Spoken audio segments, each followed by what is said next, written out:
আজকে আমি বানিয়েছিলাম ঝাল ঝাল মরিচ ও রসুন দিয়ে জলপাই ভর্তা, সাথে লইট্টা শুটকি দিয়ে ঢাকায় উস্সি ভর্তা করেছিলাম, আর হচ্ছে মুসুরি ডাল ভুনা আর ডিম দিয়ে চিচিঙ্গা ভাজি। হ্যালো এভরিওয়ান, আসসালামু আলাইকুম। সবাই কেমন আছেন? আশা করি সবাই ভালো আছেন। আলহামদুলিল্লাহ আমিও ভালো আছি। এই তো সকালবেলা রান্নার জন্য চলে আসলাম। এর জন্য আগে থাকতে সব কিছু কেটে কুটে রেডি করে নিচ্ছি। যেহেতু সিম দিয়ে লইট্টা শুটকি দিয়ে সিম ভর্তা করবো, এর জন্য আগে থাকতে লইট্টা শুটকিগুলোকে ভালোভাবে কেটে টুকরো টুকরো করে নিয়েছি। এরপরে ভাত রান্না করতেছিলাম, ওইখান থেকে একটু গরম পানি নিয়ে ওগুলো দিয়ে শুটকিটাকে ভিজিয়ে নিয়েছি, এতে করে শুটকিটা নরম হবে আর বালুগুলো আর কি বালুগুলো নিচে পড়ে যাবে আর কি। এই তো তারপর আমি সিমগুলো কেটে নিচ্ছি। সিমগুলো অনেক কচি ছিল, সিমগুলো আমার মামি আমাকে দিয়েছিল। এই তো তারপরে হচ্ছে গিয়ে চিচিঙ্গাগুলো ভাজি করবো, এর জন্য চিচিঙ্গাগুলো ছিলে নিচ্ছি আমি পিলারের সাহায্যে। এইভাবে ছুললে কী হয়, তাড়াতাড়ি হয়, কাজটাও সহজ হয়ে যায়। এই তো আমি সব কিছু কেটে কুটে নিয়েছি আর শুটকিগুলো ভালো করে ধুয়ে পরিষ্কার করে নিয়েছি। আর জলপাই কেটে নিয়েছি, আমি জলপাই ভর্তা করব, এর জন্য এই তো সব কিছু কেটে কুটে আমি এখন এখানে রেডি করে নিয়েছি। এখন একে একে রান্নাটা বসিয়ে দেবো।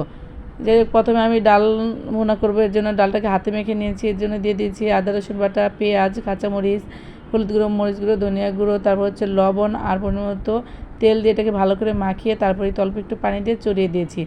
আর অপর চুলায় আমি কড়াইতে সিমগুলো দিয়ে একটু পানি দিয়ে আর একটু লবণ দিয়ে সিদ্ধ বসিয়ে দিয়েছি। আর এই পাশে আবার আরেকটা কড়াই ভিতরে দিয়ে দিলাম রসুন আর পেঁয়াজ দিয়ে এটাকে ভালো করে একটু টেলে নেব। তারপরে একটু তেল দিয়ে ভালোভাবে ভেজে নেব। এই তো আমার রসুন পেঁয়াজ ভাজা হয়ে গেছে। এখন এগুলোকে আমি একটা প্লেটে এই তো ঢেলে নিচ্ছি। এই তো ঢেলে নেওয়ার পর এখন দেখেন, এরপর আমি মরিচগুলোকে ভেজে নেব, শুকনো মরিচ, এর জন্য শুকনো মরিচ দিয়ে দিলাম। এই তো শুকনো মরিচটা আমার ভাজা হয়ে গেছে, এখন এগুলোকে উঠিয়ে নিচ্ছি।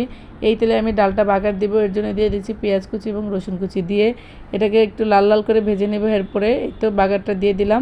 আমি কিন্তু ডালের ভিতরে জলপাই দিয়েছি আর একটু ধনেপাতা কুচি দিয়ে ডালটাকে একটু নেড়ে চেড়ে একটু ফুটিয়ে এই তো নামিয়ে নিয়েছি। আমার ডাল বোনাটা হয়ে গিয়েছে। এরপর আমি চিচিঙ্গা ভাজি করবো, এর জন্য কড়াইতে তেল দিয়ে দিয়েছি আর দিয়ে দিলাম পেঁয়াজ কুচি, রসুন কুচি আর হচ্ছে গিয়ে কাঁচামরিচ কুচি।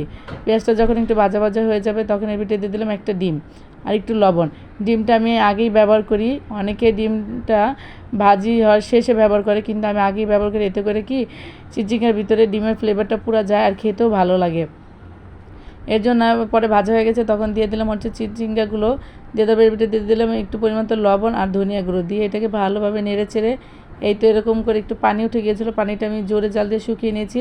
আমি চিচিঙ্গা ভাজিটাকে এরকম সবুজ সবুজ রাখার চেষ্টা করি, এতে করে খেতেও ভালো লাগে আর ডিমটাও ভাজা ভাজা হয়ে যায় না, খেতে কিন্তু অনেক মজা হয়। এরপর আমি আরেকটা কড়াইতে দিয়ে দিয়েছি হচ্ছে একটু তেল, এর ভিতরে দিয়ে দিলাম লইট্টা শুটকিগুলো আর একটু লবণ দিয়ে এটাকে ভালো করে এখন ভাজা ভাজা করে নেব। এই তো আমার শুটকি ভাজা হয়ে গেছে, শুটকিগুলো এখন তুলে নিচ্ছি। এই কড়াইতে দিয়ে দিচ্ছি হচ্ছে আমার কেটে রাখা জলপাইগুলো, দিয়ে একটু লবণ দিব আর একটু পানি দিব, দিয়ে এইটাকে ঢেকে দেবো সিদ্ধ করার জন্য। এই তো ঢাকনা দিয়ে ঢেকে দিয়েছি। এখন যখন এটা সিদ্ধ হয়ে যাবে তখন এটাকে নামিয়ে নেব। আর এই পাশে আমার সব কিছু হয়ে গিয়েছে। এখন আমি ভর্তা বাটার জন্য চলে আসলাম। এর জন্য আমি পেঁয়াজ আর হচ্ছে শুকনো মরিচ আর লইট্টা শুটকিগুলো দিয়ে একটু ভালোভাবে বেটে নিয়েছি। তারপরে দিয়ে দিচ্ছি পেঁয়াজ রসুন ভাজাগুলো দিয়ে এটাকে আবারও একটু বেটে নেব। তারপরে দিয়ে দিচ্ছি হচ্ছে সিমগুলো আর কি, ঢাকায় উস্সিগুলো দিয়ে এটাকে ভালো করে এখন বেটে নেব। বেটে নিয়ে একটু লবণ দিয়ে দিব, লবণ দিয়ে এটাকে ভালো করে এখন মাখিয়ে নেব। এই তো আমার সিম ভর্তাটা কমপ্লিট হয়ে গেছে দেখেন, আর অনেক কিন্তু মজা হয়ে গেছে। কে কীভাবে লইট্টা শুটকি ভর্তা করেন। তারপরে এখন আমি ভর্তা করবো হচ্ছে জলপাই, এর জন্য আমি বেশি পরিমাণে মরিচ নিয়ে নিয়েছি। তারপরে দিয়ে দিচ্ছি রসুন আর হচ্ছে লবণ দিয়ে এটাকে ভালো করে এখন বেটে নেব। তারপরে এর বেটে দিয়ে দেবো হচ্ছে গিয়ে আমি সেদ্ধ করা জলপাইগুলো। কে কে আমার মতো এইভাবে জলপাই ভর্তা করেন আমাকে কমেন্টস করে জানাবেন। এই তো আমি জলপাইগুলো দিয়ে দিয়েছি, এখন বেটে নেব। ভালো করে বেটে নেওয়ার পর এর ভিতরে দিয়ে দেবো আমি 3 কোয়া কাঁচা রসুন। কাঁচা রসুনটা দেওয়ার কারণ হচ্ছে একটা ঝাঁঝালো ফ্লেভার আসবে রসুনের, আর খেতেও ভালো লাগবে। আমি এইভাবে দিই, আমার কাছে ভালো লাগে। এই তো আমার রেডি হয়ে গেছে জলপাই ভর্তা মরিচ দিয়ে। আর ওই ভর্তাটা আমার আম্মু পাঠিয়েছে, এই সিম ভর্তায় উনি আবার চাপিলা মাছ দিয়ে ভর্তা করেছে, সেই ভর্তাটা আমার জন্য নিয়ে এসেছিলো। এই তো রেডি চিচিঙ্গা ভাজি আর হচ্ছে ডাল। আজকে রান্নাগুলো যদি কেউ একটু ভালো লেগে থাকে তাহলে একটা লাইক আর কমেন্টস করবেন। আল্লাহ হাফেজ।